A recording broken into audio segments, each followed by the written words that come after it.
Congressman, wanted to get you to react to the breaking news. The Department of Justice here going to unseal the warrant, but not the affidavit. Your reaction? My reaction is the same as your previous guest.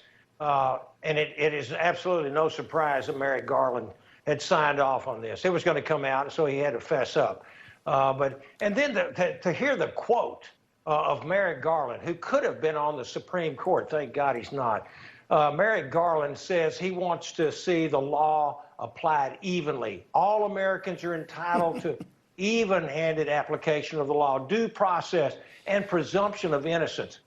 Where the heck was he, and where was all of this when Hillary had 30,000 emails, and James Comey, the head of the FBI, said there was classified information on that? Nothing ever happened. Peter Strzok, Eric Holder, Lois Lerner, you can go back. The Antifa rioters, compare them to what President Trump has gotten. What our January 6th, the rioters on January 6th, and what kind of treatment they're getting. And this is a witch hunt from the very get-go. No other president in history, Chris, has ever been treated like this. And I can tell you this is just the same as during Stalinist, the Soviet Union, when the secret police, Beria, he said, show me the man and I'll show you the crime.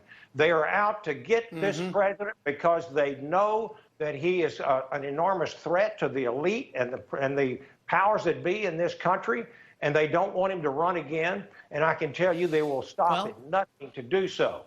It's a disgrace. As you know, Congressman. Yeah, as you know, Congressman, your leadership in the Republican Party, McConnell and Paul Ryan and others just like them, they've been the ones saying, oh, no, we got to roll over and take all of this. They're the ones saying, I'm a duck, pluck me. And, Congressman, I want to talk to you about that. This government is too big and spends too much, and Congress is incapable of providing proper oversight to this bunch of unelected bureaucrats who are taking over right in front of our eyes. President Trump was reluctant to cut government spending. What did he tell you when you met with him? Do you think he might be reconsidering that position, considering how out of control this unelected bureaucratic system of government, that fourth branch of government, is? There's no question. I mean, he fought it from day one. In fact, day one -1. They started talking about impeaching him. They started going after Trump before he was inaugurated.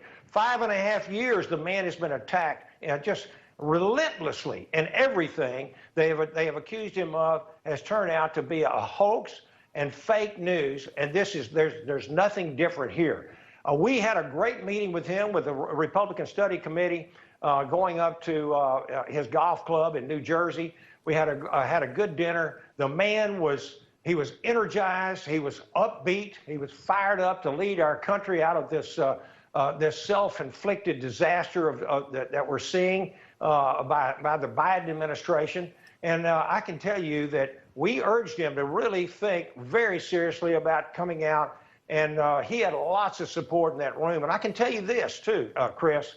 Even people who have said, you know what, we need a new Republican to run for Congress. I've heard that coming from several corners. I've had those same people contact me and say, you know what, we need to get behind this man because he's fearless. He wants to drain the swamp. He will remove and clean house up there in this fourth branch of government you just talked about. And they said, I will vote for that man again. We hope that he runs again. And I can tell you what, I'm not here to make an announcement, but I think it looks pretty serious that he may want to jump back in and lead this country out of the wilderness. Yeah, well, Congressman, I think a lot of people are speculating he may do just that. And I just wanted to say that a vote for Mitch McConnell and a vote for Kevin McCarthy as so-called leaders, you're going to get more of the same. This is a note to the Republicans. You're now being actively targeted by an unaccountable fourth branch of government, and your leaders have been telling you you've got to roll over and take it and accept the double standard. I think it's time that the Republican Party found new leaders. And also, just to buttress a point that you had said, Congressman, you remember Christopher Wray comes out yesterday saying that he wants to decry all of these individuals who are threatening law enforcement. Where was Christopher Wray when Dave Patrick Underwood, a DHS cop, was killed by BLM and Antifa rioters? Oh, he was nowhere to be found when left-wingers are harming cops. But the minute there's a threat made, allegedly, from a Trump supporter, he's out there in front of the cameras. Last thing, the vote comes tomorrow, Congressman, to fund 87,000 new IRS agents. On the job posting for these new agents, Permanent Washington is asking if these agents would be willing to kill their fellow Americans in collecting taxes. Aren't the Democrats trying to create a police state here? And if the police state exists, what does that do to elections, Congressman? What do you think it does to them?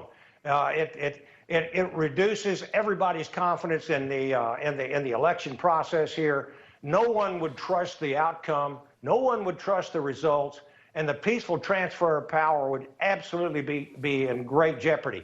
Let me tell you one thing, though, Chris, because I really have confidence that our new majority, which we will have in January, I think you're going to see some real bringing to the table, oversight. You're going to see hearings. You're going to get some answers. We're going to have people testify under oath. And I think you're going to get, of course, then let me back up a little bit. Even though we might find that there's a lot of guilt and a lot of corruption going on there, it's still going to be up to the DOJ to prosecute this. And look at the difference between Merrick Garland going after the former president and what happened under Obama with Eric Holder, who was held in contempt by the Congress as well. There's such a double standard of justice going on in this country today, and people are sick of it, and we want to see some accountability, and I think you're going to see that. Again, we won't have the White House in January, but God, we're praying to the good Lord that we have the House and the Senate, and you're going to see some reckoning.